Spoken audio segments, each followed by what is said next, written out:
Bonjour et merci à tous les journalistes et médias qui sont présents aujourd'hui. Donc je suis Amadou Ba, le mandataire de Bassirou Diomaye Faye de la coalition Diomaye Président. Donc nous sommes ici aujourd'hui réunis pour constater avec amertume l'effondrement de la démocratie sénégalaise sous l'impulsion de l'unique responsable, le président Macky Sall, qui, d'une crise interne à son parti, a décidé d'en faire une crise institutionnelle qui concerne des pouvoirs constitués qui aujourd'hui fonctionnent régulièrement. Nous avons vu les artifices politiques ignobles sans qu'aucune preuve n'ait été présentée. Sans qu'aucune preuve n'ait été présentée, c'est extrêmement important. Qui ont justifié la mise en place illico presto d'une commission d'enquête parlementaire avec une célérité encore jamais vue. À la suite de cette commission d'enquête, et sans même attendre le rapport de cette commission et ses investigations pour établir le bien fondé des accusations, le président de la République a considéré que d'une commission d'enquête sur des juges constitutionnels, on peut aisément passer à une demande de report de la présidentielle, qu'il a avalisé en prenant un décret qui abroge le décret précédemment pris qui a convoqué le corps électoral. Nous voyons bien qu'il y a une gradation dans la volonté de se maintenir au pouvoir et d'empêcher que l'élection présidentielle se tienne. Ce qui s'est passé avec la révision constitutionnelle constitue encore une fois un lot d'illégalité manifeste de violation des dispositions de la Constitution.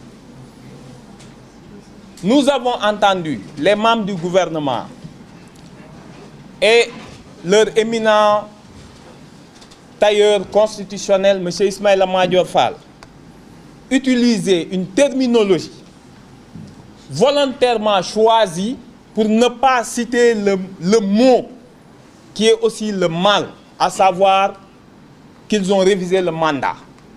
Nous les avons entendus utiliser le terme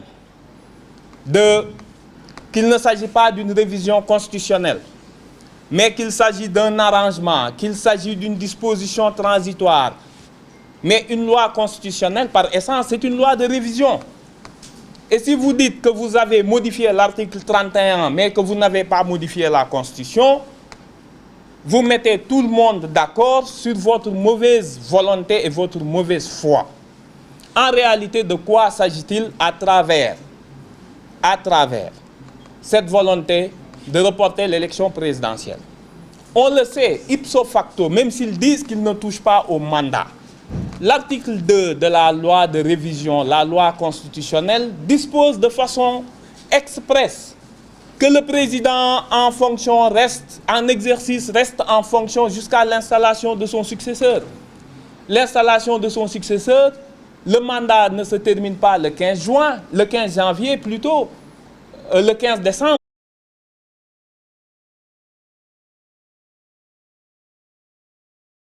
Modification contrevient aux dispositions de l'article 27 sur le mandat qui fixe le mandat présidentiel à 5 ans.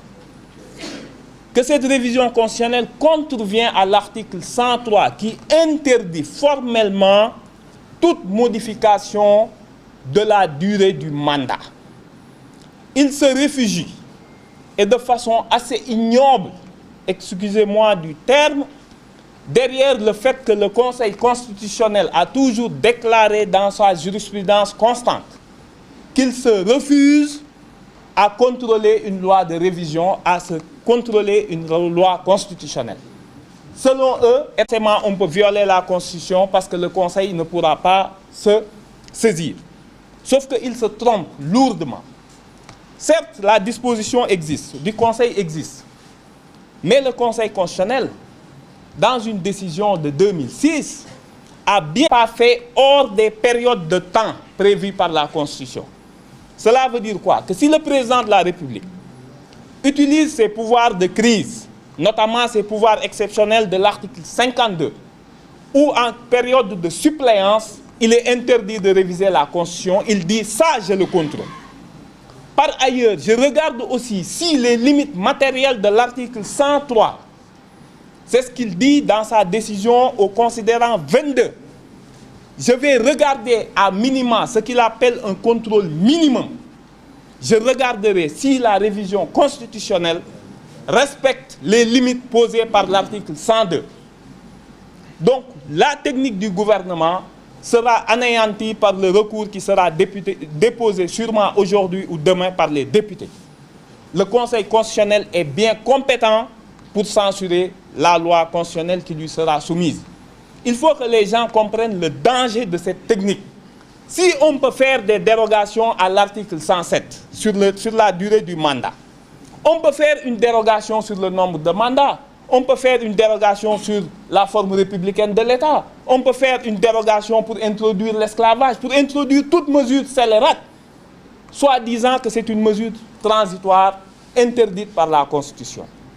Donc, on est en face aujourd'hui, non plus d'un simple coup d'État constitutionnel, mais d'une volonté d'anéantir le socle commun qui faisait tenir l'État républicain, qui faisait tenir les valeurs et la Constitution. Et il appartient au Conseil constitutionnel, avec le recours déposé par les candidats, avec le recours que vont déposer tout à l'heure les députés sur l'inconstitutionnalité de la loi de révision, de rétablir le droit, d'imposer à ce gouvernement la poursuite du scrutin, quitte à l'aménager pour les quelques jours qu'ils nous ont fait perdre. Parce qu'il faut signaler que l'administration est prête, que le matériel est déjà sur place, qu'il n'y a qu'un simple décret d'un président de la République et l'utilisation massive de la répression qui aujourd'hui tente de différer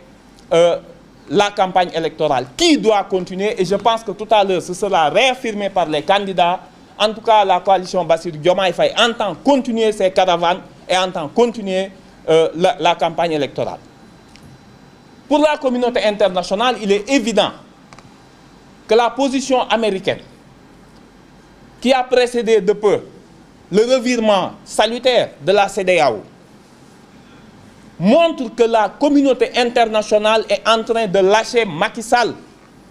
Si vous lisez le communiqué du département d'État, qui dit de façon claire et nette que Macky Sall doit respecter le calendrier électoral, qui dit que Internet doit être rétabli, et coïncidence ou pas, moins d'une heure après ce communiqué, Internet a été rétabli, qui dit que le vote de la loi constitutionnelle de révision qui reporte l'élection présidentielle est nul et non avenu parce qu'ils ont vu que le GIGN, que les forces de l'ordre ont expulsé les députés de l'opposition et qu'ils n'ont pas pu participer au vote. Si, avec des mots aussi forts, le gouvernement américain a tenu à rappeler au président Macky Sall l'illégalité de sa démarche, nous pensons que les autres, que ce soit l'Union africaine, que ce soit les Nations Unies, comme ça a été dit par mon prédécesseur, doivent aussi prendre des positions claires pour empêcher que ce président-là ne continue et ne réussisse un coup d'État constitutionnel qui prépare le Sénégal vers un chaos irréversible et qui serait dommageable pour toute la sous-région. Je vais en finir par là pour rappeler au peuple sénégalais à la société civile, que le combat actuel n'est pas le combat de candidats ou de partis. C'est un combat de tout un peuple pour sa dignité. Si nous laissons passer cette révision constitutionnelle, des rumeurs, et il ne s'agit plus de rumeurs avec ce régime, que demain ils vont tout faire pour supprimer le Conseil constitutionnel, qu'ils vont imposer un nouveau cadre juridique qui fera qu'ils choisiront eux-mêmes les candidats qui participeront à l'élection présidentielle, qu'ils s'assureront une victoire technique. Je pense que tout le monde voit le danger qui se profile à l'horizon et que de toute façon, il est impossible pour ce président de la République de prolonger son mandat il avait refusé d'abandonner le premier mandat, le troisième mandat par la porte. Il ne faut pas le laisser par cet artifice constitutionnel revenir par la fenêtre. La population est invitée à suivre les candidats, à accompagner les caravanes qui se poursuivent et les mots d'ordre de grève et de ville morte qui seront déclarés. Je vous remercie. Merci.